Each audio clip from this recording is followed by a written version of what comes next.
খুনিকে দেশ থেকে নিরাপদে বেরিয়ে যাওয়ার সুযোগ দেওয়া হয়েছে বলে জানিয়েছেন জাতীয় নাগরিক পার্টির মুখ্য সংগঠক হাসনাত আব্দুল্লাহ। বৃহস্পতিবার নিজের ভেরিফাইড ফেসবুক আইডিতে এক পোস্টে ক্ষোভ ঝেড়ে তিনি এ কথা বলেন।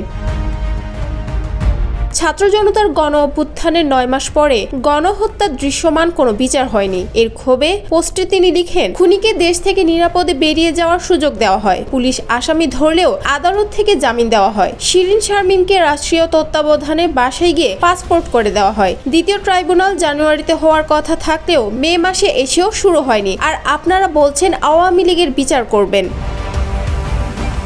এই সময় পোস্টে নেটিজেনদের বিভিন্ন ধরনের মন্তব্য করতে দেখা যায়। একজন ওই পোস্টে বলেন, স্বৈরাচার ও স্বৈরাচারের দোষরের বিচার করতে ইন্টারিম সম্পূর্ণ ব্যর্থ, এজন্য মাঝে মাঝে মির্জা ফখরুল সাহেবের নির্বাচন চাওয়াটা দেশ জুড়ে তোলপাড়। ওয়ালটন ফ্রিজ কিনে আপনিও হয়ে যেতে পারেন মিলেনিয়ার।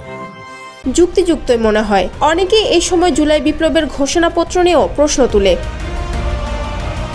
এর আগে বুধবার দিবাগত রাত 3টার পর সাবেক রাষ্ট্রপতি আব্দুল হামিদ একটি ফ্লাইটে দেশ ছাড়েন।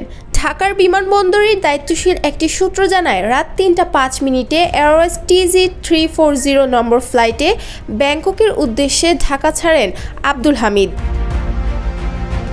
সূত্রটি আরও জানিয়েছে, গতকাল রাত 11টার দিকে শাহজালাল আন্তর্জাতিক বিমানবন্দরে যান আব্দুল হামিদ। সেখানে যাওয়ার পর ইমিগ্রেশনের প্রয়োজনীয় যাচাই বাছাই শেষে দেশ ছাড়ার সবুজ সংকেত পান তিনি। আব্দুল হামিদের বিরুদ্ধে অন্তত একটি হত্যা মামলা থাকার তথ্য রয়েছে। গত 14 জানুয়ারি কিশোরগঞ্জ সদর থানায় তার বিরুদ্ধে ওই মামলাটি দায়ের করা হয়।